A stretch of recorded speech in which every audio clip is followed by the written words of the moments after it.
Assalamualaikum warahmatullahi wabarakatuh. Perkenalkan, nama saya Bagas Supriyangga Budi dengan NPM 21510401807.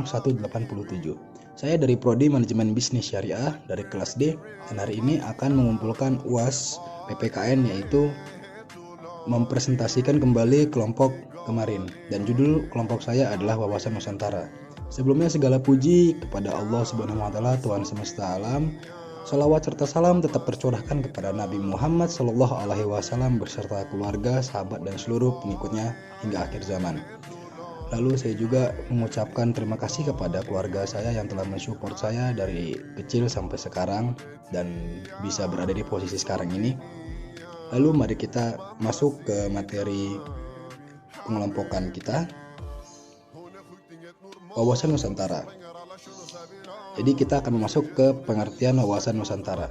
Secara etimologis, wawasan Nusantara berasal dari kata wawasan dan Nusantara. Wawasan berasal dari kata wawas atau bahasa Jawa yang berarti pandangan, tinjauan, dan penglihatan indrawi. Wawasan berarti pula cara pandang dan cara melihat.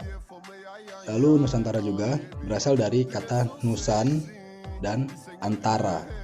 Nusa artinya pulau atau kesatuan kepulauan, dan antara artinya menunjukkan letak antara dua unsur. Jadi Nusantara adalah kesatuan kepulauan yang terletak antara dua benua, yaitu benua Asia dan benua Australia, dan dua samudra, yaitu Samudra Hindia dan Samudra Pasifik. Berdasarkan pengertian modern, kata Nusantara digunakan sebagai pengganti nama Indonesia. Sedangkan secara terminologis, wawasan menurut beberapa pendapat itu dapat menjadi banyak ya. Ada 3 menurut Profesor Wan Usman. Wawasan Nusantara adalah cara pandang bangsa Indonesia mengenai diri dan tanah air sebagai negara kepulauan dengan aspek kehidupan yang beragam. Lalu menurut GBHN tahun 1998, wawasan Nusantara adalah cara pandang dan sikap bangsa Indonesia mengenai diri dan lingkungannya dengan dalam penyelenggaraan kehidupan bermasyarakat, berbangsa, dan bernegara. Lalu menurut kelompok kerja wawasan Nusantara untuk diusulkan menjadi TAP MPR, yaitu yang dibuat Lemnashan tahun 1999,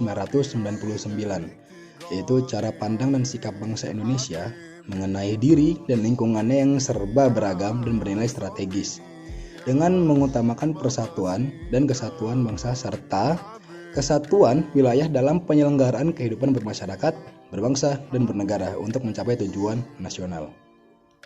Nah, berdasarkan pendapat-pendapat di atas serta sederhana wawasan Nusantara berarti cara pandang bangsa Indonesia terhadap diri dan lingkungannya dengan mengutamakan persatuan dan kesatuan wilayah dalam penyelenggaraan kehidupan bermasyarakat, berbangsa, dan bernegara.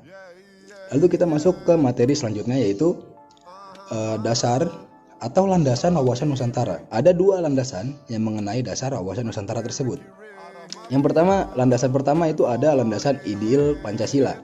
Pancasila diakui sebagai ideologi dan dasar negara yang dirumuskan dalam pembukaan UUD tahun 1945 yang telah mencerminkan nilai-nilai keseimbangan, keserasian, kelarasan, persatuan dan kesatuan, kekeluargaan, kebersamaan, dan kearifan dalam membina kehidupan sosial.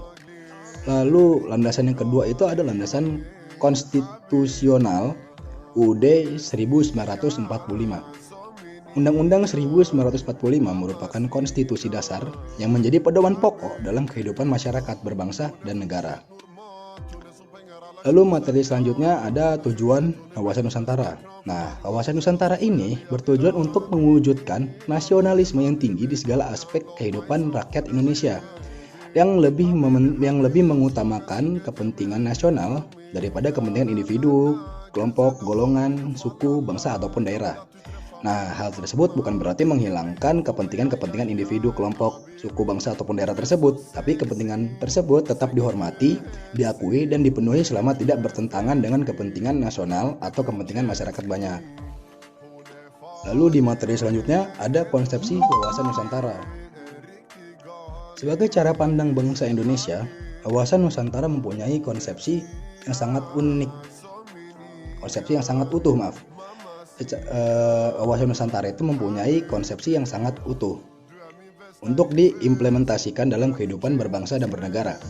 Wawasan Nusantara dipandang sebagai suatu metode yang tepat dalam menyatukan atau mengintegrasikan wilayah, bangsa, dan negara Indonesia.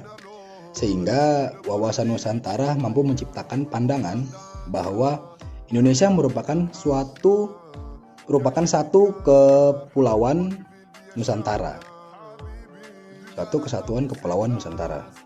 Lalu di materi berikutnya ada hakikat wawasan Nusantara. Kita memandang bangsa Indonesia dengan Nusantara merupakan satu kesatuan. Jadi hakikat wawasan Nusantara itu keutuhan dan kesatuan wilayah nasional. Dengan kata lain, hakikat wawasan Nusantara adalah persatuan bangsa dan kesatuan wilayah. Nah, lalu kita masuk ke dudukan wawasan Nusantara. Dudukan wawasan Nusantara sebagai salah satu konsepsi ketatanegaraan Republik Indonesia. Jadi wawasan Nusantara itu salah satu konsepsi ketatanegaraan Republik Indonesia. Dalam paradigma nasional, kedudukan wawasan Nusantara itu ada sebagai Pancasila, sebagai falsafah, ideologi bangsa, dan dasar negara berkedudukan sebagai landasan ideal. Lalu ada Undang-Undang 1945, itu landasan konstitusi negara yang berkedudukan sebagai landasan konstitusional. Lalu ada sebagai visi nasional yang berkedudukan sebagai landasan visional. Lalu yang keempat ada ketahanan nasional sebagai konsepsi nasional yang berkedudukan sebagai landasan konsepsional. Lalu ada GBHN atau garis-garis besar haluan negara sebagai politik dan strategi nasional atau sebagai kebijakan dasar nasional yang berkedudukan sebagai landasan operasional. Lalu apa sih fungsi wawasan Nusantara ini? Wawasan Nusantara itu berfungsi sebagai pedoman, motivasi, dorongan, serta rambu-rambu dalam menentukan segala kebijaksanaan, keputusan, tindakan, dan perbuatan bagi penyelenggara negara di tingkat pusat dan daerah maupun bagi seluruh rakyat Indonesia dalam kehidupan masyarakat, berbangsa, dan bernegara. Selain itu, terdapat berbagai fungsi wawasan Nusantara yang baik secara umum. Menurut pendapat ahli itu ada 3, yaitu fungsi wawasan Nusantara secara umum, fungsi wawasan Nusantara menurut Christine, lalu ada fungsi wawasan Nusantara yang ada berbeda pandangan seperti fungsi wawasan Nusantara sebagai konsepsi ketahanan, fungsi wawasan Nusantara sebagai pembangunan, fungsi wawasan Nusantara sebagai pertahanan dan keamanan, dan yang terakhir ada fungsi wawasan Nusantara sebagai wawasan kewilayahan. Lalu ada unsur dasar konsepsi wawasan Nusantara. Nah, unsur dasarnya itu ada 3, yaitu wadah. Wadah ini setelah menegara dalam negara kesatuan Republik Indonesia, bangsa Indonesia memiliki organisasi kenegaraan yang merupakan wadah berbagai dalam wujud suprastruktur politik. Sementara itu, wadah dalam kegiatan bermasyarakat adalah berbagai lembaga dalam wujud infrastruktur politik, suprastruktur politik. Nah, yang kedua ada isi. Isi adalah aspirasi bangsa yang berkembang di masyarakat dan cita-cita serta tujuan nasional yang terdapat dalam pembukaan Undang-Undang 1945. Lalu yang ketiga ada tata laku. Tata laku merupakan interaksi antara wadah dan isi yang terdiri dari tata laku batinah dan tata laku lahiriah. Lalu kita masuk ke penerapan atau implementasi wawasan Nusantara. Nah, di sini dalam implementasi wawasan Nusantara perlunya memperhatikan seperti kehidupan politik, kehidupan ekonomi, kehidupan sosial, kehidupan pertahanan dan keamanan. Kehidupan politik itu seperti pelaksanaan kehidupan bermasyarakat dan bernegara harus sesuai dengan hukum yang berlaku di Indonesia tanpa pengecualian. Lalu kehidupan ekonomi itu harus sesuai berorientasi pada sektor pemerintahan, perindustrian, dan pertanian. Lalu ada kehidupan sosial, mengembangkan kehidupan bangsa yang serasi antara masyarakat yang berbeda dari segi budaya atau sosial maupun daerah.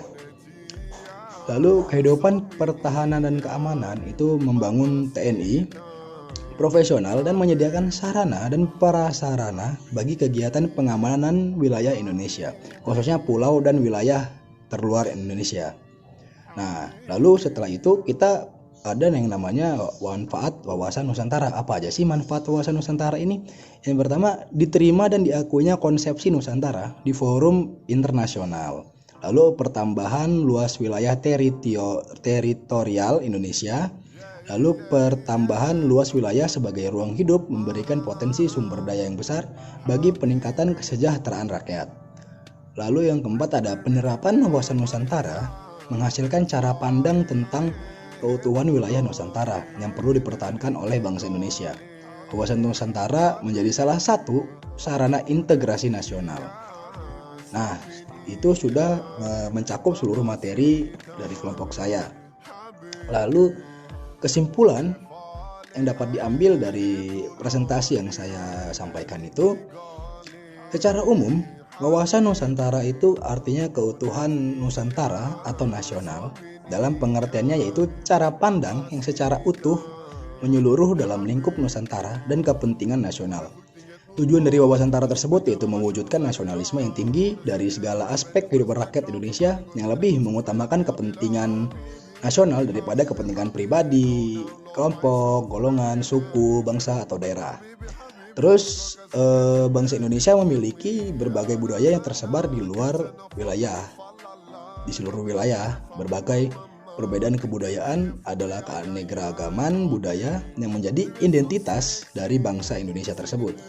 Namun tidak dipungkiri bahwa keanekaragaman budaya bisa saja menimbulkan berbagai konflik yang terjadi dalam masyarakat. Karena itu diperlukanlah wawasan Nusantara sebagai nilai dasar ketahanan nasional serta sebagai pemersatu keragaman budaya bangsa.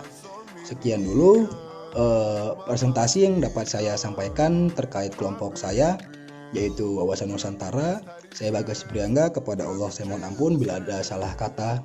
Saya mohon maaf dan terima kasih. Wassalamualaikum warahmatullahi wabarakatuh. Farligt och lagligt, riktigt galet.